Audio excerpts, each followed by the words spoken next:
Today we're going to talk about how to build or create a great life here in Medellin, Colombia. I'm going to go over some real examples. I was deported back in 2010 from the United States. I got here with nothing, building a business from zero. At one point at our height, we were making like $120,000, $130,000 per month. More importantly, giving you tips and maybe even like a blueprint on how I've created a great life in Medellin and the impact that I want to make with people while making money. And anybody can do this because I've proven to myself that I can do it. And if I can do it, you can do it. You can do it. You can do it. For those of you that don't know my story, I was deported back in 2010 from the United States. I had lived there for 26 years. We went in there illegally. My papers were always in process. Got in trouble with the law, boarded a plane full of other Colombians and people from Central America and South America that were being deported. I got here with nothing to my name and just the clothes on my back and in a suitcase and a borrowed laptop, and I created my life from that. So how to construct your perfect life in Medellin or a great life in Medellin. This is how I do anything in life. I deconstruct things. So for example, if money wasn't an issue, location wasn't an issue, if my responsibilities weren't an issue, what would be my dream? Once I have a dream, I break it down to goals. And then once I have goals, I break it down into a plan. And then that plan I break down into actionable tasks. But those tasks I have to make enjoyable also, or else I'm not going to be motivated to do this every single day. Let's say that you want to live in an apartment with a great view of the valley somewhere in the city. So I'm going to share my screen and let's look for that and start writing this down. El Poblado, Laureles, in a really nice apartment with maybe a rooftop pool, a great view, some sort of open space, room for maybe an office or whatever. So let's look for that and see what that costs. We're going unfurnished, the local route, because that should be your goal. Your goal shouldn't be to rent through Airbnb or a furnished apartment if you're going to be here for long term. Long term meaning more than a year. It won't feel like home if you just keep coming back to a different furnished apartment that really isn't yours. So let's go to a rental agency because those are going to give you different results and they're going to give you local resorts. This is what a local would look for when looking for an unfurnished apartment to rent. Let's see what we could get for 3 million pesos per month. Okay, so this actually looks pretty cool. Kind of one bedroom with a den, kitchen, and the living area here. This is very doable. The view looks pretty awesome. Look at that view. So this is how these apartments look like. They're all gated apartments, so you've got security guards, probably have a pool there. You probably have a little gym. And on top of that, if this old lady can walk up and down these hills, you can too. And if you can't, then you need to get in shape. How much is this per month? That's $810 per month. Let's go a little higher end. Okay, here we go. Milla de Oro. So this is what makes it a little bit more high end. Number one, it's pretty high up here and you've got an amazing view. The great thing about this area is that it's all flat. Definitely nicer and bigger than the other one. And this one is $5,800,000 per month, $1,467 per month. Let's go to Laureles. Look at this. This is the difference between Laureles and El Poblado. It's about the same size as the biggest one that we saw in El Poblado. 3 bedrooms, 4 bathrooms. Why do you need so many bathrooms? 3,900,000 pesos per month, $986 roughly. That's granted, this is Estrato 5. Guys, by the way, if you're watching and you're new, feel free to hit the subscribe button. I go live every Wednesday and Saturday. Make sure to hit the like button on the video if you would. That would be amazing. I appreciate you. So let's say we've got our apartment situated. Now let's talk about the things to do in those areas. What you would do if you wanted to have a great life in those areas. I just give me as an example. I like going to cafes. I like going to the gym, walk everywhere. I like to go to co-working spots. I like to meet new people. I like to push myself and challenge myself outside of my comfort zone. Then I know exactly where I would want to be in the city. And for me, that was El Poblado.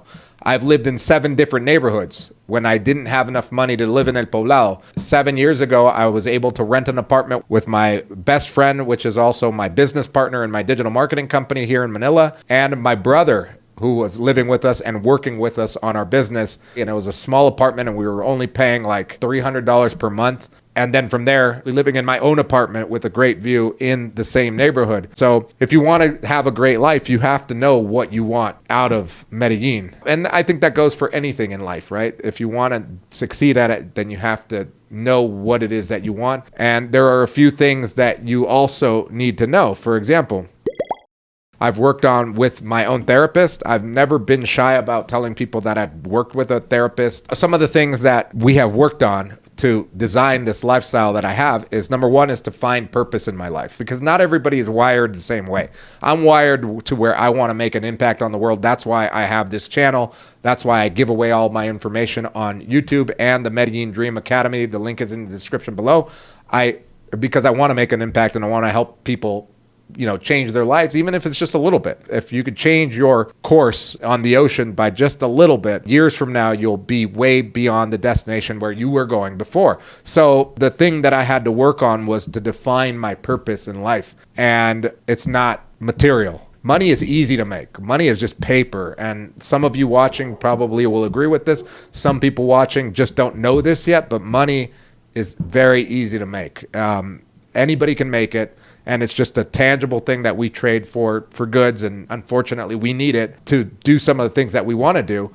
And at times, it will facilitate our happiness. But the reason I've been able to make money and see money as being easy to make was because my purpose is bigger than money. My purpose is to help people, to educate people, and to grow and to understand that I don't know anything. The people that I'm helping are also helping me understand things. So when I've put that into any project that I've built, from my digital marketing company where we cater to drug and alcohol rehab centers and mental health facilities in the United States, to creating the Medellin Masterclass where we help people relocate to Medellin, and those people themselves are professionals at their trade. And because I've come with that intention of not just teaching people but also learning from them, we make thousands of dollars on the Medellin Masterclass because we're helping people achieve goals. And on top of that, we're learning from those people so that we can generate more income and help more people in the future. The point of the matter is that through helping myself by working with like a therapist, I've realized what my purpose in life is. Like, I know why I was born. I know when people ask,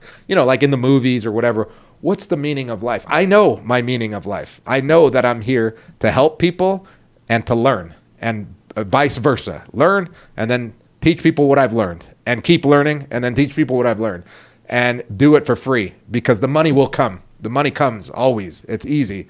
The money part I don't worry about. So that's one of the things, is finding my purpose. Another one was to decide to love myself. It was hard. I had the task of looking at myself in the mirror and tell myself I love myself every day.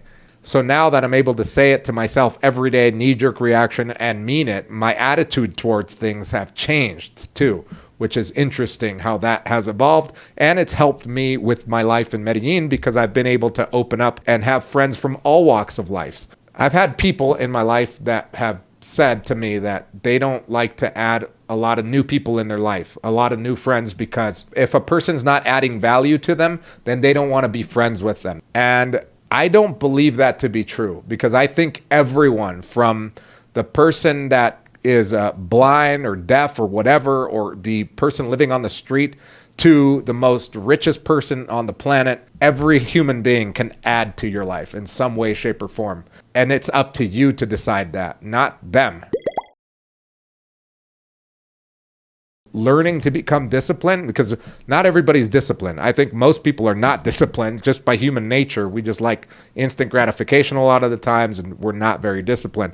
But once I learned how to become disciplined and have a very hard work ethic and realize that failure is necessary for success, then I decided that entrepreneurship was my route. And I've failed. I've had 50. I was literally going through my catalog of websites and shit that I've had and that I've published and that I've tried to make money on, and including websites and businesses that I've tried to start. I've had more than 50 since I was 24 years old until I'm 43 now, almost 20 years. And out of those 50, only 3 businesses have been successful for me. And that's a normal entrepreneur's life. But it comes down to commitment and discipline and obviously persistence. So that's how I've been able to design this life.